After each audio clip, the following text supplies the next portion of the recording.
tonight considering a request to get closer than ever to the war. Our Defence Force could play a role in defending parts of the Gulf states that remain under attack from Iranian strikes. Oh my God. Not planes, but a drone in the skies above the world's busiest airport. Australians taking cover as Dubai Airport temporarily closes. They went underground and they could hear some firing, and it was definitely very scary. We didn't know what it was at first. Someone was telling us to relax and stay calm, which we were. Then we got evacuated right after, so it was a bit stressful after that. Their flight to Melbourne leaving hours later and arriving this afternoon to tight hugs and tears of relief from worried family members. We've been tracking it for a long time, and yeah, they were delayed many hours. It was stressful, scary, but at least we got home. As Iran continues to attack Gulf countries, including the UAE, some have asked Australia for help. We have been asked for assistance, and we will work through that carefully. The Foreign Minister firm any military support would be defensive only. We've made clear we would not participate in any ground troop deployment into Iran. Yes, we would have capability to send to the Middle East to help defend those countries against missiles and drones, but it isn't extensive. Security expert Jennifer Parker suggests detection radars and fighter jets could be sent. Our F-35 aircraft would be effective in shooting down some of those missiles and drones, I would suspect. It would also be very beneficial for Australia to get that experience. A Navy ship's possible, but less likely, she says, because the fleet's ageing. This is all linked to the United States and Israel's illegal war, and we should not be accepting this secondary role. And tonight, the federal government's being urged to let Iranian football players stay in Australia after their final Women's Asian Cup game. The players were branded wartime traitors on Iranian state TV for refusing to sing the national anthem, and there are grave fears they'll be punished by the regime upon returning home. Their lives are clearly at peril if they return to Iran. The Iranian women's soccer team are incredibly brave. It's International Women's Day, and I'm calling on the government to grant asylum to any member of the team that asks for it. The federal government, though, remains tight-lipped. Chloe Boris, 10 News. PM and the US president that there were, quote, many more surprises to come in the unrelenting attack. Today's wave of strikes targeting critical fuel reserves, Iran has struck back, bombing more neighbouring countries. Soon we'll talk to John Paul Gonzo, who has just taken shelter in Tel Aviv, but first, his report. Apocalyptic scenes. The Iranian capital consumed by enormous explosions. A number of oil depots bombed.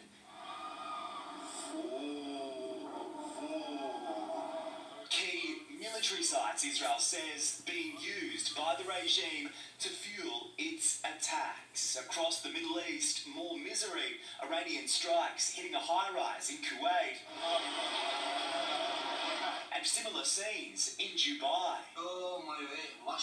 Just hours earlier, Iran's president promised to stop targeting its Arab neighbours, offering a personal apology for the strikes and a promise it won't attack unless it is attacked first.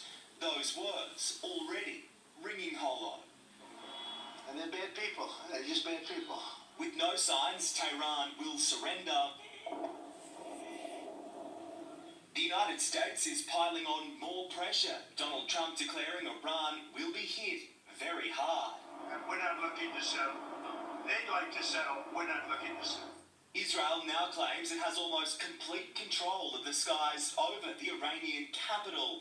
The IDF pounding Lebanon too. A hotel in Beirut smashed, with reports at least 4 people were killed. The death toll from Israel's furious assault in Lebanon surging, with more than 40 people killed in a single town after a fierce gunfight between IDF troops and Hezbollah militants. Israel's defense minister warning Lebanon will pay a heavy price if Hezbollah fire continues.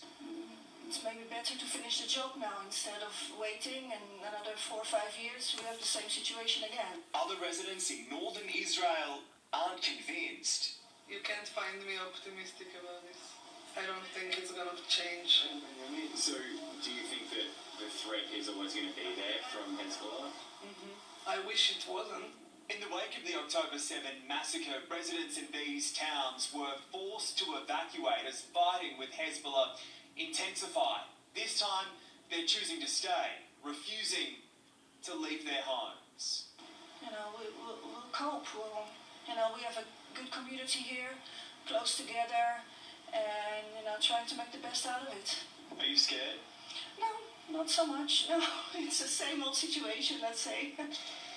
As the losses from the conflict keep climbing, the US president paid his respects to 6 American soldiers killed in a conflict he started. Their bodies repatriated from Kuwait, where a US military base was targeted during retaliatory Iranian strikes.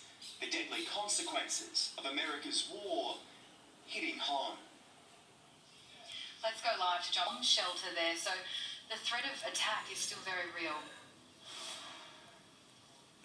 Definitely, Georgie. Sirens sounded right across Tel Aviv in the past half an hour or so, warning of ground bunkers. No reports yet of any direct hit or any damage, but just in the past few minutes here, we've seen multiple military aircraft over the skies here in Tel Aviv. So there is certainly no let-up in this conflict. As for where it goes next, the US President Donald Trump is refusing to rule out a ground invasion in Iran. He says that could be possible, but there would have to be a very good reason for an operation like that. Now, the US tonight is also rejecting claims from the Iranian regime that American soldiers have been kidnapped in Iran. The US military has described that as lies and deception from Tehran, categorically denying that that has happened.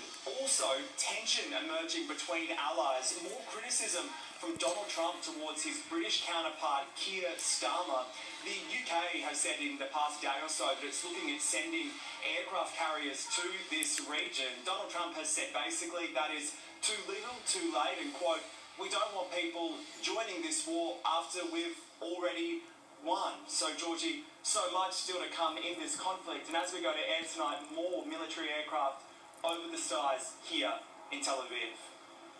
John Gonzo for us in Tel Aviv. JP, stay safe.